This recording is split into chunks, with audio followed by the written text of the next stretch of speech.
आज दशहरा है, भीतर से इन रावणों को निकालिए। सबसे पहला, एक तरफ रहिए, या तो वहीं रहिए या यहीं रहिए, दोनों तरफ रहने की आवश्यकता नहीं है।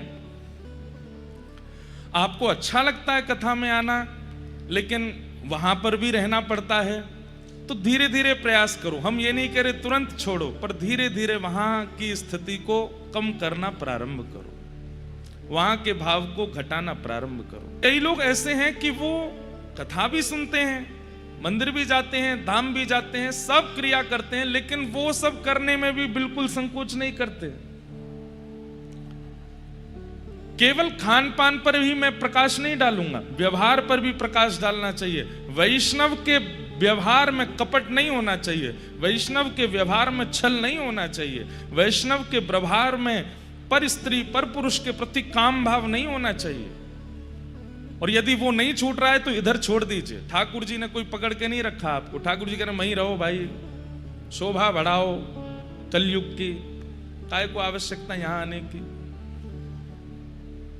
वास्तव में रावण इतना बड़ा राक्षस इसलिए भी है क्योंकि वो भक्ति का आडंबर भी करता है और फिर राक्षस भी है।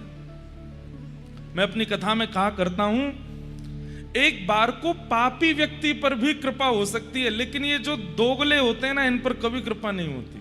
जो यहां भी रहते हैं वहां भी रहते हैं, ये भी करते हैं वो भी करते हैं। धीरे धीरे प्रयास कीजिए कि अब ये इसको चुना है तो उसका थोड़ा थोड़ा त्याग करो। अपने व्यवहार में, विचार में,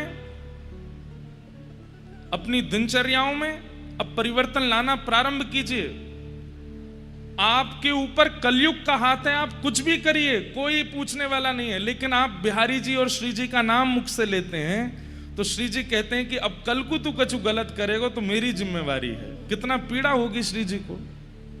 या तो इस जीव से श्री राधा कहना बंद कर दीजिए, या इस जीव से गलत खान पान और बोलना बंद कर दीजिए।